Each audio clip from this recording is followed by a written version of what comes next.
میری شادی کو 2 سال کا عرصہ گزر چکا تھا۔ میری 1 سال کی بیٹی بھی تھی۔ میں اپنے شوہر کے ساتھ بہت اچھی زندگی گزار رہی تھی۔ بس مجھ میں ایک خامی تھی، میں بالکل سادگی پسند تھی۔ جبکہ میرے شوہر کو میری یہ بات بری لگتی تھی۔ وہ چاہتے تھے کہ میں ہر وقت نئی دلہن کی طرح تیار ہو کر رہوں۔ ایک دن میں بازار سے گھر واپس آ رہی تھی کہ میں نے دیکھا سلیم ایک لڑکی کے ساتھ گاڑی میں کہیں جا رہے تھے۔ یہ دیکھ کر میں حیران رہ گئی کہ آخر وہ کون تھی جو میرے شوہر کے ساتھ فرنٹ سیٹ پر بیٹھی تھی اور وہ ان سے ہنس ہنس کر باتیں کر رہی تھی اور میرے شوہر نے اس کا ہاتھ اپنے ہاتھ میں لیا ہوا تھا۔ کیا کوئی رشتہ دار یا ان کی کوئی پرانی دوست؟ اس رات وہ نصف شب کے بعد گھر آئے اور میں ان کے انتظار میں جاگتی رہی۔ سلیم سے دیر گھر آنے کی وجہ پوچھی تو وہ مجھ پر برس پڑے۔ کہا کہ تم کو مجھ پر پہرا دینے کی ضرورت نہیں ہے، خبردار جو آئندہ اس موضوع پر بات کی ہو۔ میری مرضی، جب گھر آؤں جاؤں، تم کون ہوتی ہو مجھ پر قدغن لگانے والی؟ سلیم سے میں 10 برس عمر میں چھوٹی تھی۔ ویسے تو میری ان کے ساتھ زندگی بہت اچھی گزر رہی تھی، کسی چیز کی کمی نہیں تھی۔ بس وہ اپنی ذاتی معاملات میں میری دخل اندازی کو پسند نہیں کرتے تھے اور شادی کے پہلے دن سے ہی انہوں نے مجھ پر اپنے روب کا سکہ بٹھا لیا تھا کہ ایک سے دوسری بات کرنے کے لیے مجھے سوچنا پڑتا، کیونکہ ان کی کہی بات پر کوئی سوال اٹھانے کا مطلب اپنے ہی گرد گھیرا تنگ کرنا تھا۔ وہ بہت شاطر اور آمرانہ مزاج کے تھے، اپنے طبع کے خلاف ایک لفظ سننا پسند نہیں کرتے تھے۔ وہ ایک قیامت خیز رات تھی جو میں نے جا کر گزار دی، مگر چپ کیا سادی، موصوف کے حوصلے ہی بلند ہو گئے۔ اس کے بعد رات کو دیر سے گھر آنا ان کا معمول ہو گیا اور میرے لبوں پر تالے لگ گئے۔ میری کیا مجال کہ ان سے کچھ پوچھ سکوں۔ پہلے جہاں جانا ہوتا گاڑی پر لے جاتے، مگر اب کہیں چلنے کو کہتی تو وہ مجھے ٹال دیتے اور جہاں تک ہو سکتا مجھ سے دور رہنے کی کوشش کرتے۔ اب عالم یہ تھا کہ ایک ہی گھر میں رہتے ہوئے ہم آپس میں بہت کم بات کرتے تھے۔ ایک دن وہ صبح 4 بجے گھر لوٹے۔ رات بھر جاگنے سے میری آنکھیں سرخ ہو گئی تھیں۔ جرأت کر کر کہہ دیا کہ اب اگر وہ اس لڑکی سے ملے تو میں ابو کو بتا دوں گی۔ اس دن تو سلیم نے حد ہی کر دی۔ پہلے تو انکار کر دیا کہ کون سی لڑکی، میں کسی لڑکی کو نہیں ملتا۔ جب میں نے انہیں بتایا کہ میں نے خود انہیں ایک لڑکی کے ساتھ دیکھا ہے تو غصے میں آ گئے اور مجھے دھمکی دیتے ہوئے کہا، اگر تم نے اپنے والد کو بتایا تو میں تم کو طلاق دے دوں گا۔ میں سوچ بھی نہیں سکتی تھی کہ وہ ایسا کہہ دیں گے۔ میں ایک ننھی منی بچی کی ماں تھی، جانتی تھی کہ وہ ایسا کر بھی سکتے ہیں اور مجھے اپنی بیٹی سے جدائی سہنی پڑے گی۔ میں اپنے شوہر کا ہر ظلم سہنے پر مجبور تھی، مگر بیٹی سے دوری کا تصور بھی محال تھا۔ ایک رات میں گہری نیند سو رہی تھی، مجھے گھر میں کھٹکا محسوس ہوا۔ آنکھ کھل گئی، کچھ دیر یوں ہی بستر میں سہمی پڑی رہی۔ میرے خیال میں سلیم ابھی نہیں آئے تھے، کیونکہ ابھی آدھی رات کے بعد ہی گھر آنا ان کا معمول تھا۔ تاہم گھر میں کھٹکا کس بات کی علامت تھا؟ کیا کوئی چور گھس آیا تھا؟ ایسا خیال آتے ہی دل دھڑک اٹھا اور میں خوفزدہ ہو گئی۔ تھوڑی دیر بعد کسی کی باتیں کرنے کی آواز نے مجھے چونکا دیا۔ یہ آواز سلیم کی تھی۔ وہ آ چکے تھے، گھر کو باہر سے تالا لگا کر جاتے تھے اور خود ہی تالا کھول کر آ جاتے تھے۔ دوسری آواز کسی عورت کی تھی۔ تبھی ماتھا ٹھنکا۔ میں دبے قدموں اپنے کمرے سے نکل کے دوسرے کمرے میں گئی۔ وہاں میں نے ایک عورت کو دیکھا، کچھ اس انداز سے کہ وہ میرے رواں رواں سلگ اٹھا۔ کبھی کبھی انسان لاکھ چاہے مگر خود پر اختیار نہیں رہتا۔ وہ لڑکی اور سلیم ایک ہی صوفے پر بیٹھے تھے اور اس لڑکی نے اپنا سر سلیم کے کندھے پر رکھا ہوا تھا۔ میں نے بھی اس دن اپنا اختیار کھو دیا۔ چاہیے تو یہ تھا کہ ضبط کر جاتی، لیکن مجھ سے ضبط نہ ہو سکا۔ جانے مجھے اپنے حق کے لیے اتنی طاقت کہاں سے آ گئی کہ میں نے جوتا اٹھا کر اس عورت کو دے مارا۔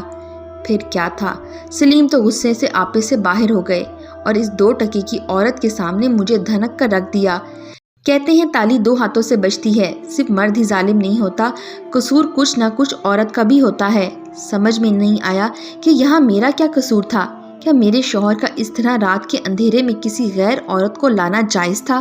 کیا اس پر بھی بیوی کو خاموش ہی رہنا چاہیے تھا؟ یہ بات میں نہ سمجھ سکی۔ سلیم کا غصہ آپے سے باہر تھا۔ کہا کہ ابھی اور اسی وقت میرے گھر سے نکل جاؤ۔ سلیم نے میرے منہ پر ایک تھپڑ دے مارا اور مجھے دھکے دینے لگے۔ وہ عورت لاکھ بری سہی، اچانک سے بولی، سلیم ٹھہرو، صبح جو مرضی آئے فیصلہ کر لینا، یہ تمہاری بیوی ہے، اس وقت اس کو گھر سے مت نکالو۔ یہ کہہ کر وہ دروازے کے آگے کھڑی ہو گئی اور اس نے مجھے گھر سے قدم نہ نکالنے دیا۔ سچ کہتی ہوں، مرد جب خواہشات کے غلام بن جاتے ہیں تو انسان نہیں رہتے۔ اس وقت سلیم تو جلاد بن گئے تھے۔ میں ساری رات اپنے کمرے میں روتی رہی اور سلیم دوسرے کمرے میں اس عورت کے ساتھ عیاشی کرتے رہے۔ صبح 5 بجے ایک گاڑی اس عورت کو لینے آئی اور وہ اس میں بیٹھ کر چلی گئی۔ آفس جاتے وقت سلیم نے مجھے زبردستی گاڑی میں بٹھایا اور میرے میکے لے آئے، دروازے پر اتار کے چلے گئے۔ میں چپ کر کے سارا راستہ روتی رہی، مگر انہیں میرا کوئی احساس نہ تھا۔ انہوں نے بیٹی کو بھی مجھے اٹھانے نہ دیا کہ وہ اس وقت گہری نیند سو رہی تھی۔ اپنا دکھ بھلا کر بیٹی کی جدائی میرے لیے قیامت بن گئی۔ ان کی بہن کا دوپہر سے پہلے فون آ گیا کہ بھابی تم نے میرے بھائی کے ساتھ کتنا برا کیا ہے، ان کی عزت کا خیال نہیں رکھا۔ دوسرے شہر سے بھائی کی ایک دوست آئی تھی اور آپ نے ان کے سامنے بھائی کی بےعزتی کر دی۔ اچھی بیویاں صبر کرتی ہیں تو ہی پھل پاتی ہیں، مگر یہ تم نے کیا کیا؟ اب بھگتو۔ تمہاری بیٹی میرے پاس سلیم چھوڑ گئے ہیں، سوچا تم کو تسلی دے دوں، تاہم ان کو لے جانے مت آنا۔ فی الحال صبر کرو اور بھائی کا غصہ ٹھنڈے ہونے دو۔ اگر تم نے مزید جرأت دکھائی اور ایک قدم بھی آگے بڑھایا تو سچ کہتی ہوں وہ تم کو طلاق دینے پر تلے ہیں۔ میں نے بڑی مشکل سے سمجھا بجھا کر اس امر سے روکا ہے، لہٰذا تم کو بھی سمجھا رہی ہوں کہ فی الحال میکے میں کچھ دن چپ ہو کر بیٹھ جاؤ اور اس قصے کو ہوا مت دو تاکہ صلح کی کوئی گنجائش نکل سکے۔ فون سن کر آنسو تھمتے نہ تھے۔ سلیم پر یہی مثال صادق آتی تھی کہ الٹا چور کوتوال کو ڈانٹے۔ اب میں میکے میں تھی اور دن گزرتے جا رہے تھے۔ نند کی ہدایت کو گرہ میں باندھ کر چپ ہو گئی اور اس معاملے کو چرچا بھی نہ کیا۔ میرے والدین غصے میں آ کر خود کوئی قدم اٹھا لیں اور میری بیٹی ناحق ماں کی جدائی کا عذاب عمر بھر کو بھگتنے پہ مجبور ہو جائے۔ کب تک صبر کرتی کہ وہ میری بیٹی کو مجھ سے ملنے نہ دیتے تھے اور میں ان کی دید کو ترس رہی تھی۔ میں نے صرف امی اور بھابھی سے اس بات کا ذکر کیا تھا، باقی سب کو بتانے سے منع کیا تھا۔ امی جان مجھے تڑپتا دیکھ کر بھابھی کو کہتی تھیں کہ تم نے ان لوگوں کی اتنی تعریفیں کی تھیں، یہ تمہارے رشتہ دار ایسے برے نکلے، ہم نے بیٹی کا رشتہ تم کو دیکھ کر اور تمہارے کہنے پر دیا تھا، اب تم اس معاملے کو سنبھالو ورنہ پھر ہم بھی برے بن کر دکھائیں گے۔ بھابھی بیچاری کیا کرتی، وہ خود میری حالت دیکھ کر رو پڑی تھیں۔ آخر کار انہوں نے سوچا کہ کسی طرح اس عورت کا پتہ کرنا چاہیے، وہ ہے کون جس کی وجہ سے سلیم نے اتنا انتہائی گھٹیا رویہ اختیار کر لیا ہے کہ میاں بیوی کے مقدس رشتے کی بھی اس کی نظروں میں کوئی اہمیت باقی نہیں رہی۔ بھابھی میکے گئیں اور اپنے بھائی کے ذمہ یہ کام لگا دیا۔ ان لوگوں نے پتہ کرایا تو معلوم ہوا کہ سلیم کے ساتھ جو عورت وابستہ ہے اس کا نام نیلوفر ہے اور وہ ایک کوٹھے والے کی بیٹی ہے۔ میں نے بھابھی کو یہ واقعہ بتا دیا تھا کہ وہ عورت لاکھ بری سہی، لیکن میرا جوتا پڑنے پر بھی اس نے رات کو مجھے گھر سے نہیں نکلنے دیا، جبکہ سلیم مجھے دھکے دے کر نکال رہے تھے۔ اس کا مطلب یہ ہے کہ اس عورت کے دل میں انسانیت باقی ہے۔ اسی وجہ سے میری بھابھی کو خیال آیا کہ اس عورت سے مل کر اس کو خدا کا واسطہ دینا چاہیے کہ وہ ہم کو برباد نہ کرے اور ایک معصوم بچے کی زندگی پر بھی ترس کھائے جس کو اس کی ماں سے محروم کر دیا گیا ہے۔ مگر اس عورت سے ملنا محال تھا، کیونکہ وہ جس جگہ رہتی تھی کہ وہ علاقہ ایسا تھا جہاں شریف مرد تو جا سکتے تھے، لیکن شریف گھرانے کی عورتوں کے لیے یہ ایک ممنوع علاقہ تھا۔ وہاں ہمارے لیے قدم رکھنا قیامت کو آواز دینا تھا۔ میری بھابھی نے جرأت کر لی اور میری خاطر اس بدنام علاقے چلی گئیں۔ وہاں نیلوفر کو سمجھانے اور میری خوشیوں کی بھیک مانگنے گئی تھیں۔ میرے دکھ کو دیکھ کر جذبات میں یہ قدم بھی اٹھا لیا، بغیر سوچے کہ اس کے بعد ان کی اپنی زندگی پر کیا اثرات ہوں گے۔ بہرحال یہ جرأت بھابھی کو بہت مہنگی پڑی، کیونکہ نیلوفر کی تلاش کرنے کے بعد بھابھی نے اس سے میری زندگی کی بھیک مانگی تو اس نے سیدھا سادہ کہہ دیا، مجھے 10 لاکھ دے دو، میں سلیم کی جان چھوڑ دوں گی۔ بھابھی نے اس سے کہا کہ ہمارے پاس اتنی بڑی رقم نہیں ہے، تم کچھ خدا کا خوف کھاؤ۔ وہ مسکراتے ہوئے بولی، بی بی جاؤ اپنا کام کرو، میں ایک طوائف ہوں اور طوائف کو صرف پیسوں سے مطلب ہوتا ہے، چاہے کسی کی زندگی ہی کیوں نہ برباد ہو جائے۔ اسی بات پر ان دونوں کی بہت تکرار ہوئی اور وہ ناکام اٹھ کر واپس آنے لگیں تو سلیم نے انہیں نیلوفر کے گھر سے نکلتے ہوئے دیکھ لیا۔ سلیم تو ویسے ہی موقع کی تلاش میں تھے کہ ہم کو مزید زخم پہنچا دیں۔ انہوں نے بھائی جان کے دفتر میں جا کے ملاقات کی اور ان کو بتایا کہ تمہاری بیوی کو کل میں نے وہاں دیکھا کہ جہاں ان کو دیکھے جانے کا تصور بھی نہیں کیا جا سکتا۔ بھلا اس بازار میں ان کا وہاں کیا کام تھا؟ ذرا باجی فرزانہ سے گھر جا کر پوچھنا، کیونکہ میں نے خود ان کو اپنی آنکھوں سے وہاں دیکھا ہے۔ بیوی کے قریبی رشتہ دار کے منہ سے ایسے الفاظ سن کر میرے بھائی جان کی کن پٹیاں سلگ اٹھیں۔ ان کو سلیم کی بات کا یقین نہ آتا تھا، مگر وہ تو قسمیں کھا رہے تھے کہ سامنا کروا لو، اگر میں جھوٹا ہوا تو 100 جوتے 20 بازار میں کھڑے ہو کر مارنا۔ بھلا میں اپنے تایا زاد بہن پر ایسا الزام کیوں دھروں گا، جبکہ وہ 4 بچوں کی ماں ہے۔ بیوی سے جھگڑا نہ ہوتا تو خود آپ کے گھر آ جاتا، لیکن اب آپ کے والدین کے گھر ان کو بلائے بغیر نہیں آ سکتا، تو ادھر ہی آ گیا ہوں۔ باجی فرزانہ ہمارے خاندان کی عزت ہے، مگر آپ کے تو گھر کی عزت ہے۔ کس منہ سے یہ بات آپ کے سوا کسی دوسرے کی گوش گزار کر سکتا ہوں؟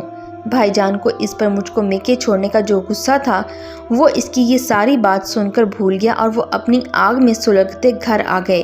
آتے ہی بھابھی کو کمرے میں بلایا اور پوچھا کہ تم وہاں کیوں گئی تھی، جہاں پر ہم قدم دھرنا بھی پسند نہیں کرتے؟ تمہارا اس طوائف سے کیا تعلق ہے؟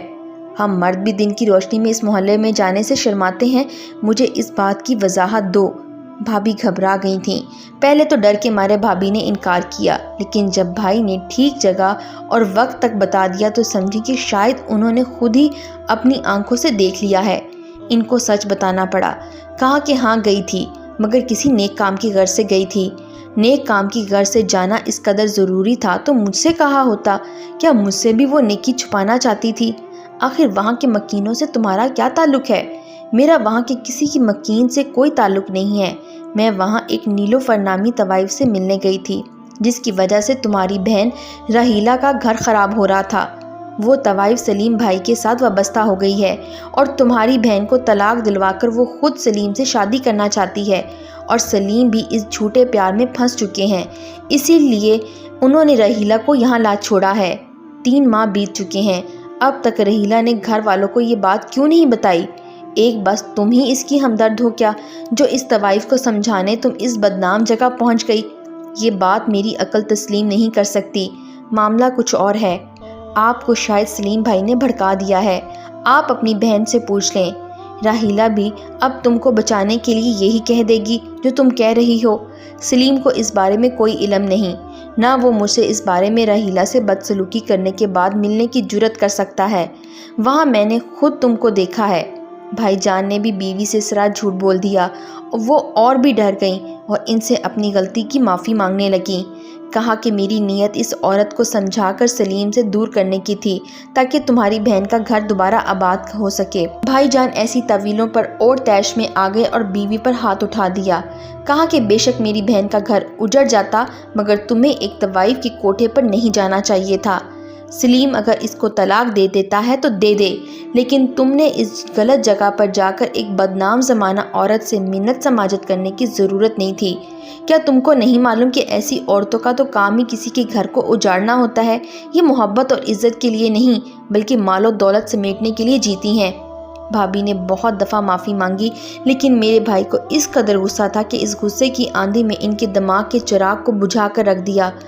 انہوں نے غصے میں ان کو 2-4 تھپڑ اور مار دیا اور انہیں گھر سے نکال دیا۔ بھابھی روتی ہوئی اس طوائف کو بد دعائیں دیتی ہوئی میکے چلی گئیں۔ بعد میں انہوں نے میری بھی خوب خبر لی کہ تم تو میاں سے جھگڑنے کا کچھ اور ہی سبب بتاتی تھی۔ اگر اس جھگڑے کا سبب کوئی غلط کردار عورت ہے، تم نے ہم سے کیوں ذکر نہیں کیا؟ آخر اس میں کیا مصلحت تھی؟ اس کا مطلب ہے کہ قصور صرف سلیم کا نہیں، تمہارا بھی ہے، جس کی تم ہم سے پردہ پوشی کیے رہتی ہو۔ کچھ دنوں کے غصے کے بعد بھائی بیوی کو یوں مار کر گھر سے نکالنے پر بہت پچھتاوا کرنے لگے، اور انہوں نے غصے میں یہ کیا غضب کر دیا۔ جو ہو چکا تھا وہ تو ہو گیا، افسوس یہ میں تو اجڑی ہی تھی۔ اپنے سے زیادہ دکھ اس بات پر تھا کہ اب میری بھابھی بیچاری کو ناحق کردہ گناہ کی سزا مل گئی اور اس کا گھر بھی اجڑ گیا۔ ادھر میری بیٹی نند کے پاس تو ادھر بھابھی کے بچے میرے پاس، یہ عجیب سانحہ ہو گیا۔ بھابھی کو اگر مجھ سے محبت تھی تو مجھے بھی ان سے کم نہ تھی۔ میرا چین سکون لٹ گیا۔ ابھی کچھ ہی دن گزرے تھے کہ سلیم اور نیلوفر گاڑی میں جا رہے تھے کہ گاڑی کی ٹکر ایک ٹرک سے ہو گئی۔ سلیم کو بھی چوٹیں لگی تھیں، مگر نیلوفر کی حالت بہت نازک تھی، اسے فوری ہسپتال پہنچایا گیا۔ گاڑی بھی بالکل تباہ ہو گئی تھی۔ نیلوفر کے دونوں پاؤں ایک بازو اس حادثے کی وجہ سے ٹوٹ گئے تھے اور سارے جسم پر چوٹیں لگی تھیں۔ اب اس کا بچنا بہت مشکل تھا۔ آخری وقت میں اس نے سلیم سے اتنا کہا کہ مجھے میرے کیے کی سزا مل چکی ہے، میں تمہارا گھر برباد کرنے چلی تھی اور اپنی زندگی سے ہاتھ دھو بیٹھی ہوں۔ میرا بچنا تو اب بہت مشکل ہے اور خدا کے لیے میری وجہ سے اپنی بیوی کو طلاق مت دو۔ یہی اس کے آخری الفاظ تھے۔ اس کے بعد وہ دوبارہ نہ بول سکی۔ اب سلیم کو بھی احساس ہو گیا تھا کہ اس نے اپنا گھر تو برباد کیا ہی تھا مگر اپنے گھر کے ساتھ کسی اور کا گھر بھی برباد کرنے چلا تھا جس کی سزا اسے مل چکی تھی۔ اس واقعے کے بعد وہ سیدھا اپنے سسرال گیا۔ اس وقت تک میرے بھائی اپنی بیوی سے معافی مانگ کر ان کو منا کر واپس اپنے گھر لے آئے تھے اور سلیم نے راحیلہ سے معافی مانگی اور اسے واپس گھر چلنے کو کہا۔ معافی مانگنے اور ساری بات بتانے کے بعد راحیلہ کی ماں باپ نے یہی فیصلہ کیا کہ اب راحیلہ کو اپنے گھر واپس جانا چاہیے اور جا کر اپنی بیٹی کو خود سنبھالنا چاہیے۔ بالآخر وہ مجھے گھر لے گئے۔ اب ان کا کسی لڑکی کے ساتھ کوئی چکر نہیں ہے۔